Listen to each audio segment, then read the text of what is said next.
Hello. मंच पे धनवंती चंदेला जी हमारे बीच में हैं, डॉक्टर दयानंद चंदेला जी हैं, मीनाक्षी जी हैं, प्रिया जी हैं, सभी संगठन के अधिकारी हैं, यशपाल जी हैं, धनेन्द्र जी हैं, चिराग जी हैं, कई सब अलग अलग जिले के, विधानसभा के, मंडल के, वार्ड के पदाधिकारी मेरे सामने हैं और बहुत सारे कार्यकर्ता यहाँ पे मौजूद हैं और इतनी देर से आप लोग यहाँ पे बड़े धैर्य से बैठे हुए हैं। सारी की सारी बातचीत के अंदर आप लोग हिस्सा ले रहे हैं। सब लोगों ने अपनी अपनी बात रखी भी है और इस तरीके की मीटिंग हम दिल्ली की सब विधानसभाओं में कर रहे हैं। ये हमारी, मुझे लग रहा है, 15वीं या 16वीं मीटिंग होगी और इन मीटिंग्स को रखने का मकसद ये है कि जब प्रदेश कार्यालय के अंदर हम लोग बैठते हैं तो कुछ लोग तो आके अपनी बात कहते हैं, मिल के जाते हैं। मैं रोज बैठता हूँ प्रदेश कार्यालय में और रोज बहुत सारे लोग आते हैं, विधायक भी आते हैं, पार्षद भी आते हैं, ऑर्गेनाइजेशन के लोग आते हैं, कार्यकर्ता आते हैं, अपनी अपनी बातें बता के जाते हैं। मगर मुझे लगा कि प्रदेश के कार्यालय में फिर भी आप में से 5% या 10% लोग ही आएंगे। सब लोगों की अपनी अपनी व्यस्तता है, घर गृहस्थी है, कामकाज है। तो हम लोगों ने सोचा कि हम लोग एक एक विधानसभा के अंदर जाएं और कार्यकर्ताओं को मौका दें कि वो अपनी बात जो है संगठन के विषय में या उनके मन में कोई पीड़ा है उस विषय में अपना फीडबैक दें। और मैं देख रहा हूँ बहुत जगह बहुत फीडबैक आ रहा है। आपके यहाँ जनरली कम लोगों ने बोला, वरना मैं देखता हूँ कि हम लोग शुरू करते हैं 2 घंटे तक जो है लोग बोलते रहते हैं, फिर 2 घंटे बाद हम लोग रोक के फिर हम उसको वाइंड अप करते हैं, क्योंकि फिर ज़्यादा लंबी मीटिंग चलती है तो मैंने देखा महिलाएं फिर उठ के जाने लगती हैं, उनके घर गृहस्थी के भी काम रहते हैं। तो आप में जिन लोगों ने भी बात बोली, कुछ लोगों ने अपनी पीड़ा भी बताई, कुछ लोगों ने अपनी शिकायतें भी बताई। पार्टी से शिकायत है, पार्टी की लीडरशिप से शिकायत है। कई चीज़ें जो आपने बोली वो घनेन्द्र जी ने अपने रजिस्टर में लिखी है, मैंने अपने मोबाइल में लिखी है। और मैं ये मानता हूँ तमाम शिकायतों के बावजूद, पीड़ाओं के बावजूद, आज धनवंती जी आपकी विधायक नहीं है, उनके पास सत्ता नहीं है। दिल्ली में आम आदमी पार्टी की सरकार नहीं है। हम लोगों की सरकार जो 10 साल से थी वो अब नहीं है। अरविंद केजरीवाल जी मुख्यमंत्री भी नहीं है और रोज अखबार लिख रहा है कि जी फला काउंसलर भाग गए, फला काउंसलर भाग गए, पार्टी खत्म होने वाली है। इन तमाम चीजों के बावजूद कि ना विधायक जीता आपका, ना मुख्यमंत्री जीता, ना सरकार है और पार्षद भाग रहे, आप सब लोग तमाम शिकायतों के बावजूद अगर आज इस हारी हुई पार्टी के साथ बैठे हैं, इसका मतलब आप लोग सत्ता के लिए नहीं, आप लोगों का हमसे दिल का रिश्ता है। हमारा प्यार सत्ता का नहीं है, किसी मकसद के लिए हम लोग साथ हैं और उसमें सत्ता आएगी जाएगी, ये चलता रहेगा। जो लोग सत्ता के लिए आए थे, ऐसे थे पार्षद, लगा कि भाई अब अपनी पार्टी तो जीतेगी नहीं, आम आदमी पार्टी जीत रही है तो चलो इस नाव में बैठा जाए, सत्ता की थोड़ी मलाई खाई जाए। और अब लगा कि मलाई कहीं और चलेगी तो वहां चले गए। तो जो लोग सत्ता के लिए आए थे वो तो सत्ता के साथ साथ चले गए और जिन लोगों को सत्ता से कोई लेना देना नहीं है, वो ऐसा है जैसे कि अपने घर का कई बार सोना देते हैं ना सुनार को, तो सुनार उसको पिघला देता है और जो खोट होता है वो अलग हो जाता है, जो प्योर गोल्ड होता है 24 कैरेट गोल्ड वो बच जाता है। तो संघर्ष के समय में जब सत्ता नहीं है, संघर्ष का समय है, ये जितना भी यहाँ पे बैठा हुआ है दयानंद जी, ये 24 कैरेट गोल्ड है, 24 कैरेट गोल्ड है, 100%। मैं, कुछ लोग कह रहे थे कुछ लोगों ने बीजेपी के लिए काम किया, मैं नहीं जानता, हो सकता है किया हो, मगर उसके बावजूद अगर वो आपके साथ बैठा है तो हो सकता है उसके मन में अभी ये लगाओ कि यार या तो बीजेपी को जो भी किया गलती हुई, उनको जिता के गलती हुई, या ये हुआ कि उनको जिता के भी वो हमारी इज्जत नहीं करते। इज्जत तो आम आदमी पार्टी करती, जैसे हमने घर पे अपने ये भाई किसी के माँ बाप गरीब होते हैं, किसके अमीर होते हैं, मगर छोटे बच्चे को कह दो एक काम कर, पापा मम्मी अमीर वाले दे दे, वो तुरंत आ जाएगा वापस, कहेगा कि हाँ रोटी मिले ना मिले, बट माँ बाप तो माँ बाप ही होते हैं, माँ बाप के अंदर बदला कोई नहीं जाता। तो ये पार्टी हमारी माँ है, चाहे गरीब ही सही। लोगों ने बड़े बड़े आरोप लगाए पार्टी के ऊपर कि जी इतना पैसा कमा लिया, ये कर लिया, वो कर लिया। कल इलेक्शन कमीशन का डेटा आया, मुझे लग रहा है शायद 60 करोड़ रुपए भारतीय जनता पार्टी ने खर्च किए, 48 करोड़ रुपए कांग्रेस ने खर्च किए, और हमारी पार्टी ने शायद 15-16 करोड़ रुपए खर्च किए चुनाव के अंदर, क्योंकि पार्टी के पास पैसा नहीं था। तो हर जगह दिख रहा था, पार्टी की कोई रेडियो के ऊपर एडवर्टाइजमेंट नहीं आ रही थी, पार्टी की कोई अखबार के अंदर ऐड नहीं आ रही थी, पार्टी के कोई बड़े होर्डिंग पूरी दिल्ली में नहीं लगे हुए थे, तो सबको दिख रहा था। जिस पार्टी की 0 सीट आई थी उसमें सब जगह होर्डिंग लगा रखे थे, सब कुछ चल रहा था। और आपकी पार्टी, अब ये नहीं हो सकता कि पार्टी के पास पैसा हो तो भी पार्टी ये सोच रही नहीं खर्चेंगे नहीं, हार ही जाएंगे। तो ये तो हमारे कार्यकर्ता को पता है कि पार्टी के पास पैसा नहीं था, और आज भी नहीं। आज भी पार्टी जो है किसी तरीके से चल रही है, आप लोगों के भरोसे ये पार्टी चल रही है कि भाई चलते रहेंगे तो ऊपर वाले की फिर आशीर्वाद होगा, फिर सरकार बनेगी। आज के हालात में भारतीय जनता पार्टी जिस रास्ते पे चल रही है, जहां गरीब के सर पे छत है उसको उजाड़ने के लिए बुलडोजर भेजे जा रहे हैं। खबर अखबार में नहीं छप रही है, टीवी में नहीं दिखाई जा रही है, मगर आज भी जब मैं आपसे बात कर रहा हूं त्रिलोकपुरी के अंदर 700 झुग्गियां तोड़ी गई हैं, 700 बुलडोजरों से। तमाम जगह पे छोटे छोटे रिक्शा, रेहड़ी पटरी लगाने वालों को उखाड़ा जा रहा है। इस वक्त भारतीय जनता पार्टी दिल्ली से तमाम गरीबों को भगाने का एक षड्यंत्र चल रही है कि किसी तरीके से गरीब आदमी को दिल्ली से भगाया जाए, इनके सर से छत हटा दी जाए, इनके काम धंधे बंद कर दिए जाए। जब छत हट जाएगी, काम धंधे बंद हो जाएंगे तो अपने आप वापस चले जाएंगे। यूपी वाला आदमी यूपी में चला जाएगा, बिहार वाला आदमी बिहार चला जाएगा।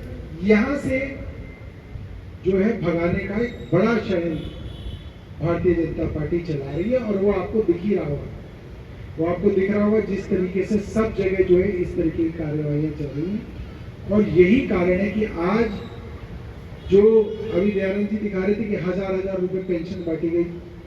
अब उस गरीब आदमी ने 1000 रुपए पेंशन तो ले ली 2 महीने, मगर उसको बेचारे को ये नहीं पता था कि अगले दिन बुलडोजर आके हमारा घर बार सब साफ कर देगा। तो आज इसीलिए पूरी दिल्ली के अंदर इनके 100 दिन पूरे हो रहे हैं सरकार के, मगर लोगों को मालूम है कि ये लोग अगर 5 साल रह गए तो दिल्ली के अंदर जीना दुर्भर कर देंगे। बिजली के दाम बढ़ा दिए, मिडिल क्लास को भी नहीं छोड़ा। तमाम प्राइवेट स्कूलों की फीस जो है किसी की 20%, किसी की 50%, किसी की 80% बढ़ी।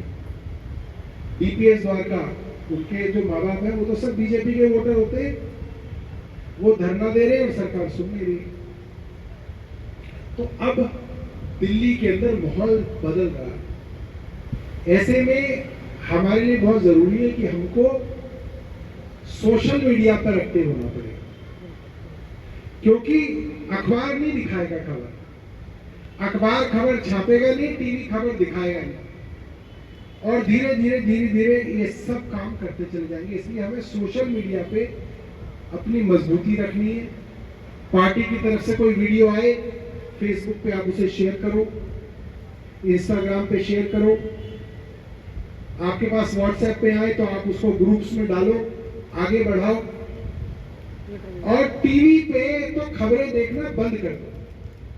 टीवी पे तो खबरें दिन रात सिर्फ और सिर्फ भारतीय जनता पार्टी का प्रचार होता है, खबरें नहीं दिखाई जाती। बड़ी बड़ी खबरें छुपाई जाती है, भाजपा की खबरें दिखाई जाती है। तो टीवी पे खबरें खुद भी देखना बंद करना पड़ेगा, और बाकी लोगों को भी कहना, अपने रिलेटिव्स को, अपने दोस्तों को, जानकारों को कि भाई टीवी पे खबरें देखना बिल्कुल बंद करो। तो खबरें कहाँ देखें? यूट्यूब पे देखें। यूट्यूब पे बड़े बड़े पत्रकार जिन्होंने टीवी की न्यूज चैनल्स को छोड़ा है, उन्होंने अपने अपने यूट्यूब चैनल्स खुले हुए हैं, उनको देखिए। जैसे रवीश कुमार ऑफिशियल है, रवीश कुमार का चैनल है। फिर अजीत अंजुम का चैनल है, 4 PM चैनल है संजय शर्मा का। फिर अभिसार का है, साक्षी जोशी का है। इस तरीके के बहुत सारे टीवी चैनल्स हैं जो अब यूट्यूब पे, और जिनको यूट्यूब पे न्यूज नहीं देखना आता उनको सिखा दो। बहुत सारे बुजुर्ग होते हैं, उनको नहीं पता कि मोबाइल पे यूट्यूब पे खबर कैसे देखे। तो वो किसी ना किसी अपने घर के बच्चे से या अपने किसी पड़ोसी से या हमारे किसी कार्यकर्ता से एक बार पूछ ले बस कि भाई यूट्यूब पे वीडियो कैसे देखना है। एक बार अगर आप देख लोगे तो फिर यूट्यूब अपने आप ही आपको वो वाले वीडियो भेजता रहेगा, फिर आपको दिक्कत नहीं होगी। पूरे दिन फिर आपके पास ना खबरें आएंगी, आपको पता चलेगा दिल्ली में हो क्या रहा है, देश में हो क्या रहा है। और जब आपको पता चलेगा तो आप आगे जो है लोगों को बता पाओगे। आप ही को नहीं पता चलेगा तो आप क्या बताओगे? तो ये सबसे जरूरी है, क्योंकि इस वक्त देश का सबसे बड़ा दुश्मन कोई है तो है न्यूज चैनल्स। ये लोग देश को बर्बाद करके छोड़ेंगे, तो इनसे अपने को बचना है। और इस तरीके की खबरों के लिए हमें सोशल मीडिया के ऊपर एक्टिव होना है। और आपके यहाँ तो जो जीते उनके खिलाफ तो खूब मटेरियल आने वाला है, क्योंकि वो उनकी जुबान भगवान ने उनको ऐसी दी है कि वो जितनी बार जुबान खोलेंगे उतने 1000 वोट कटेंगे। कोई कोई आदमी को ऊपर से वरदान होता है कि तू मुंह खोलेगा और तेरे वोट कटेंगे, ठीक है, और वो बोले बिना रहेंगे नहीं। तो अब वो बोलेंगे तो जब तक आप उनका प्रचार नहीं करोगे तब तक कैसे चलेगा? अभी उनका एक वीडियो है, वो भी काफी चल रहा है, सब जगह चल रहा है। कोई मंत्री मैंने नहीं देखा जो आते ही धमका रहा, वो तो पब्लिक को धमका रहे, आके ही धमकाना शुरू हो गया। और लीगल इलीगल में सबको पता है कि किसने कैसे पैसा कमाया।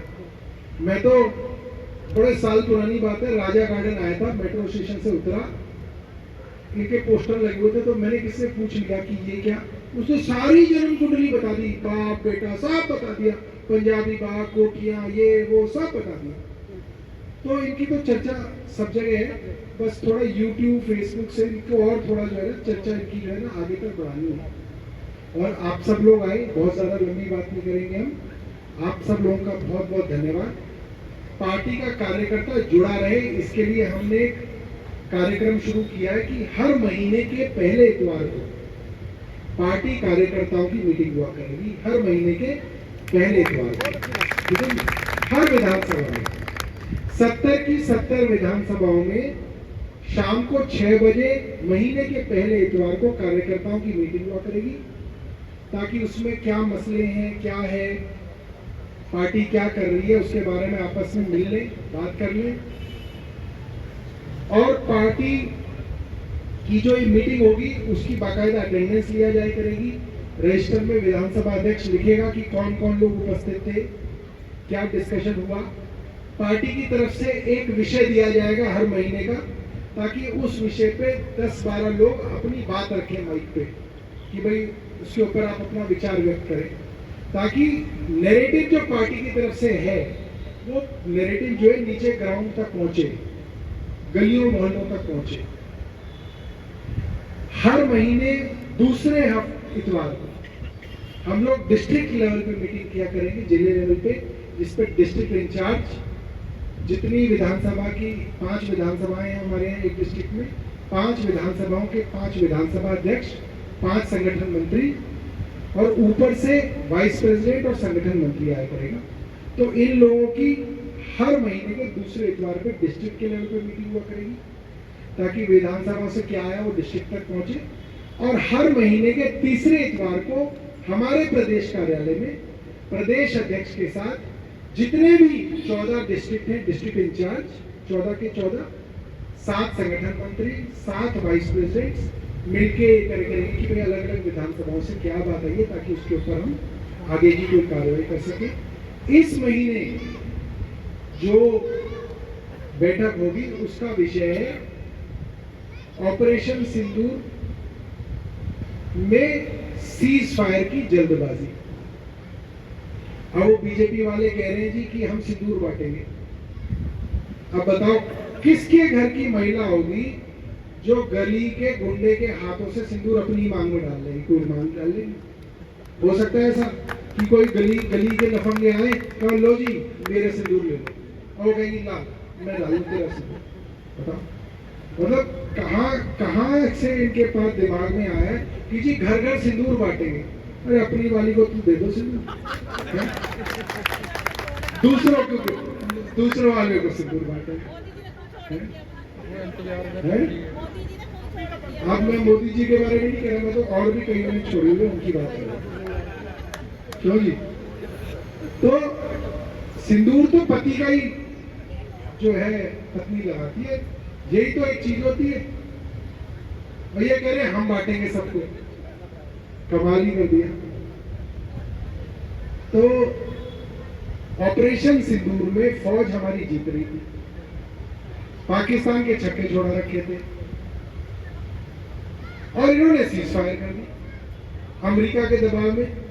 अरे यही तो मौका था कश्मीर वापस लेने का। भाई 78 साल से बीजेपी कह रही है कि कश्मीर वापस लेंगे, पीओके वापस लेंगे, पाकिस्तान के कब्जे से वापस लेंगे, नेहरू जी ने गलती कर दी हम लेंगे। और जब मौका मिला और फौज ले रही थी इन्होंने सीज फायर कर दी। तो ऐसे कैसे लोगे कश्मीर वापस? तो इसके ऊपर चर्चा होगी कि आपने फौज को पीछे हटा दिया, फौज आगे बढ़ रही थी आपने उसको पीछे हटा दिया और सीज फायर कर दी। और वो भी किसके दबाव में? अमेरिका के दबाव में आपने सीज फायर कर दी। तो इसके ऊपर जो है इस इतवार को हम लोग चर्चा करेंगे कि सीज फायर की इतनी जल्दबाजी क्यों थी, पीओके क्यों नहीं लिया हमने, इसके ऊपर चर्चा करेंगे। ऐसे ही हर महीने एक टॉपिक दिया करेंगे जिसपे हमारे कार्यकर्ता आपस में चर्चा भी करेंगे, थोड़ी भाषण की प्रैक्टिस भी होगी नए लोगों को। क्यों जी? मीनाक्षी जी तो अच्छा बोलती हैं, औरों को भी प्रैक्टिस करा देगा थोड़ा, ठीक है ना? तो आपके फिर अलग अलग लेवल पे मीटिंग्स होंगी। दूसरा, जहां जहां पे भी जे क्लस्टर्स के अंदर, आपके यहाँ जे क्लस्टर है, झुग्गी झोपड़ी है, जे क्लस्टर्स के लिए भी एक नया प्रोग्राम शुरू कर रहे हैं, क्योंकि अगर इनका आंदोलन नहीं खड़ा किया गया तो ये सबको उजाड़ देंगे। और वहां हम लोग एक आपको तय तरीका बताएंगे, उससे एक एक जगह जाना है, लोगों को जागरूक करना है, ताकि किसी के पास कोई नोटिस आता है, कुछ आता है तो पता चले और उसके लिए हम लोग कार्रवाई कर सकें। वो एक दूसरा कार्यक्रम है जो पार्टी के लेवल पे शुरू करेंगे। समय काफी हो चुका है, तो आप सब लोग आए, आप सब लोगों का भी बहुत बहुत जो है, और चंदेला जी ने बहुत बढ़िया सबके लिए, सभी के लिए, सबके लिए जो है भोजन की व्यवस्था चंदेला जी ने की है, तो भोजन लेके जरूर जाइए। बहुत बहुत धन्यवाद।